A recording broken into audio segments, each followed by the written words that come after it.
మాట్లాడదాం అంతా. సింగళూరు వెంకటేష్ గారు ఉన్నారు. సింగళూరు గారు నమస్తే అండి. వెరీ గుడ్ ఈవినింగ్ బ్రహ్మనాయుడు గారు.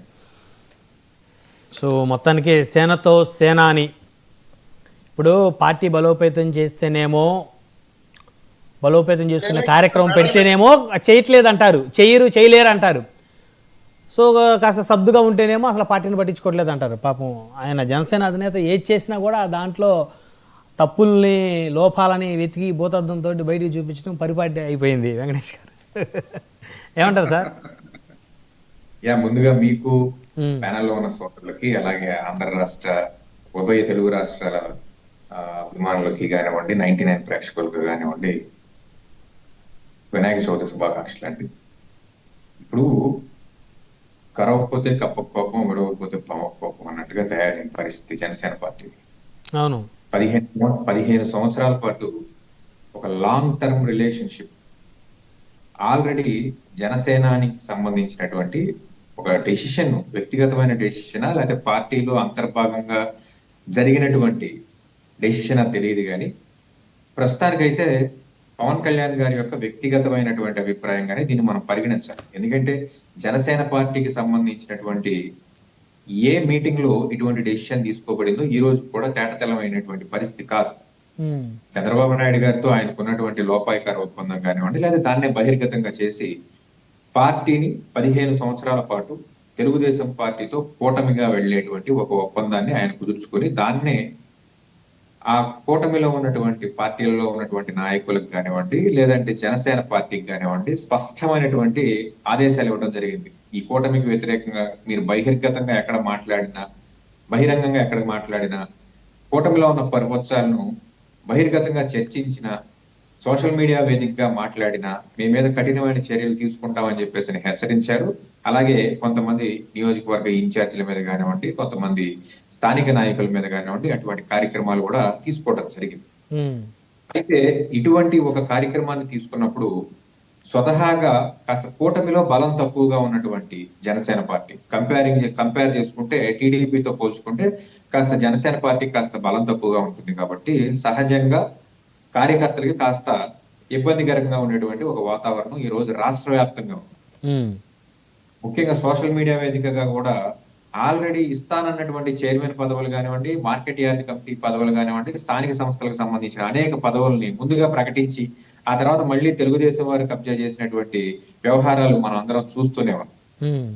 వీటన్నిటిని దృష్టిలో పెట్టుకుని జనసేన పార్టీ ఇప్పుడున్నటువంటి బలం ఏదైతే ఉందో ఈ బలం కూడా లేకపోతే రేపొద్దున కూటమిలో జనసేన పార్టీకి కానివ్వండి, జనసేన పార్టీ నాయకులకు కానివ్వండి ఉండేటువంటి విలువ తగ్గిపోతుంది. కాబట్టి ఖచ్చితంగా పార్టీని కొంత స్ట్రెంథెన్ చేసుకోవాల్సిన అవసరం ఉంది. గతంలో నాగేంద్ర బాబు గారు ఇదే వైజాగ్ మీటింగ్ గా కండక్ట్ చేసినప్పుడు అక్కడ ఈ రాష్ట్రంలో గెలిచినటువంటి ప్రప్రథమంగా జనసేన పార్టీకి ఒక ఎన్నిక ద్వారా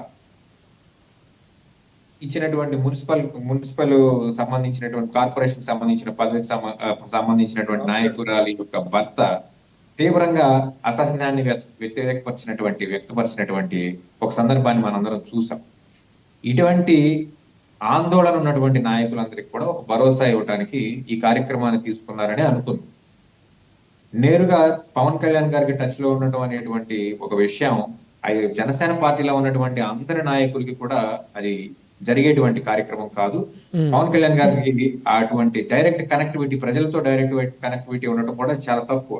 ఎవరు కాదు, ఏ పార్టీ అధినేత కన్నా ఉంటుందా? జగన్మోహన్ రెడ్డి గారు డైరెక్ట్ గా ప్రజలతో మాట్లాడుతున్నారా?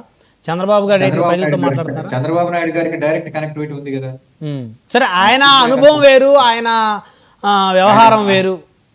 సో కంపేర్ చేసుకుంటే కూటమి పార్టీలనే కంపేర్ చేసుకుంటే మిగతా పార్టీలను కాదు. అయితే జగన్మోహన్ రెడ్డి గారికి కంపారిజన్ చేసుకోవాలి అని అంటే పవన్ కళ్యాణ్ గారికి ఇంకా కొంత సమయం పడుతుంది. జగన్మోహన్ రెడ్డి గారి లాగా ఆ ప్రజాక్షేత్రంలో కాస్త నిజమైన ప్రజల అభిమానులు కాకుండా, సినీ అభిమానులు కాకుండా, లేదా కుల అభిమానులు కాకుండా కాస్త నేరుగా ప్రజలతో ఇంటరాక్ట్ అవ్వాలి అని అంటే పవన్ కళ్యాణ్ గారికి నేటికి కూడా ఇబ్బంది. ఏ రోజు ఆయన ప్రజలకి అందుబాటులో ఉండే పరిస్థితి కాదు. డిప్యూటీ సీఎం అయిన తర్వాత నేరుగా ప్రజల్ని మొన్న బస్సులో కలవటం తప్ప, అది కూడా కొంతమంది ప్రయాణికులకి బస్సులో కలవటం తప్ప ఇప్పటివరకు ఆంధ్రప్రదేశ్ చరిత్రలో ఏ డిప్యూటీ సీఎం కి నేరుగా ప్రజలకు కలిసేటువంటి అవకాశం ఉన్నటువంటి పరిస్థితి పవన్ కళ్యాణ్ గారికి లేదు. ఎందుకంటే అది ఆయన యొక్క సినిమా గ్లామర్ అలాంటి పరిస్థితి. ఆయన వస్తున్నారంటే 1,00,000 మంది దగ్గర ఒక మీటింగ్ పెడితే 1,00,000 మంది, ఆయన వస్తున్నారంటే 1000 మంది నుంచి 10,000 మంది జనాభా ఆయన్ని అనుసరించేటువంటి క్రమం ఉంది కాబట్టి నేరుగా ప్రజలను కలవలేకపోవచ్చు. కాబట్టి ఈ కలిసేటువంటి నాయకుల దగ్గర నుంచి అభిప్రాయ సేకరణ కానివ్వండి, లేకపోతే ఈ అసహనం ఏదైతే ఉందో దీన్ని కాస్త తగ్గించుకోవడానికి చేస్తున్నటువంటి ప్రయత్నంగానే మనం చూడాలి. ఇది ఒక రకంగా ఆహ్వానించదగ్గ పరిణామం జనసేన పార్టీకి. ఖచ్చితంగా దీన్ని అందరూ కూడా ఆహ్వానించాలి. ఎందుకంటే మూడవ ప్రత్యామ్నాయంగా ఏర్పడినటువంటి పార్టీ, ఈ పార్టీ బతికి బట్టగడితే భవిష్యత్తులో రాష్ట్ర ప్రజలకి అల్టిమేట్ గా న్యాయం జరుగుతుంది కాబట్టి దీన్ని ఖచ్చితంగా మనందరం కలిసి స్వాగతించాలి. సో ఇప్పుడు రేపు జరగబోయేటువంటి ఆ కార్యక్రమం ఏదైతే ఉందో ఆ కార్యక్రమానికి సంబంధించి అంటే ఇంతవరకు మునిపెన్నడూ లేని విధంగా ఒక ప్రతి పార్లమెంటు నియోజకవర్గానికి సంబంధించి ఇంతమంది లిమిటెడ్ లీడర్స్ని ఐడెంటిఫై చేసి వారితోటి ముఖాముఖి అనేది ఇది పార్టీని పూర్తిగా స్ట్రెంథన్ చేయటమే అవుతుంది కదా. వెంకటేష్ గారు నిన్న మొన్నటి వరకు పార్టీని ఆయన బలోపేతం చేయట్లేదు, చంద్రబాబు గారు చెప్పినట్టు చేస్తున్నారు.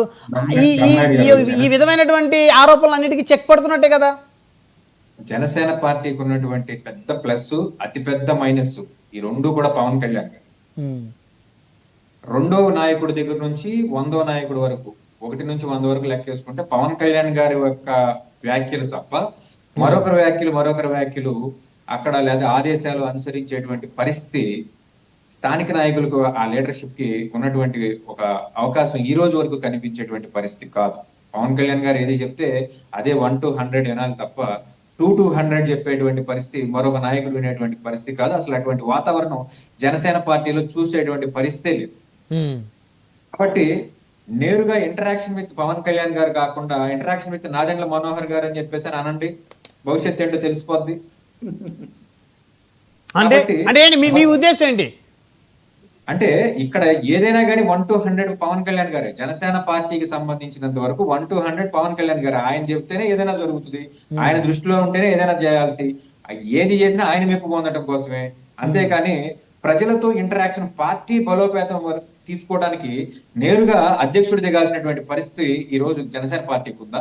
అందులోనూ అధికారంలోకి వచ్చి సంవత్సరంన్నరకు దగ్గరగా ఉన్నటువంటి ఒక పార్టీకి సంస్థాగత నిర్మాణం కోసం గతంలో 10 సంవత్సరాల పాటు ప్రతిపక్షంలో ఉన్నాం. సంస్థాగత నిర్మాణం ఏ మాత్రం ఉందో 21 సీట్లు తీసుకున్నప్పుడు కూటమిలో ఎంతమంది లబ్బర్ చెప్పులు వేసుకున్న నాయకుల్ని మనం అసెంబ్లీ వైపు పరిగెత్తించామో అన్ని కూడా చరిత్ర మనందరికీ చెప్తుంది. దీనిలో కూడా కొంతమంది నాయకులను బయట నుంచి తీసుకోవటం, ఆ రోజు బీఫామ్ పొద్దున్నే జాయిన్ అయితే సాయంత్రానికి బీఫామ్ తీసుకొచ్చినటువంటి పరిస్థితి, 10 సంవత్సరాల పాటు పార్టీ జెండాను మోసిన వాళ్ళ వ్యక్తుల్ని వెనక నెట్టినటువంటి పరిస్థితి మనం చూస్తున్నాం. అటువంటి పరిస్థితుల్లో నుంచి ఈ రోజు సంవత్సరంన్నర తర్వాత కార్యకర్తలను పట్టించుకోవాలి, పార్టీని పట్టించుకోవాలి అనేటువంటి ఒక అవగాహన రావటం ఈ రోజు ఆహ్వానించదగిన పరిణామం. దీన్ని మనందరం వెల్కమ్ చేద్దాం అని చెప్పేసి నేను అంటున్నాను తప్ప జనసేన పార్టీని విమర్శించాలనో మరొకటి కాదు. సో మొత్తానికి ఆ పార్టీ ఎదగాలని కోరుకుంటున్నారు మీరు అయితే?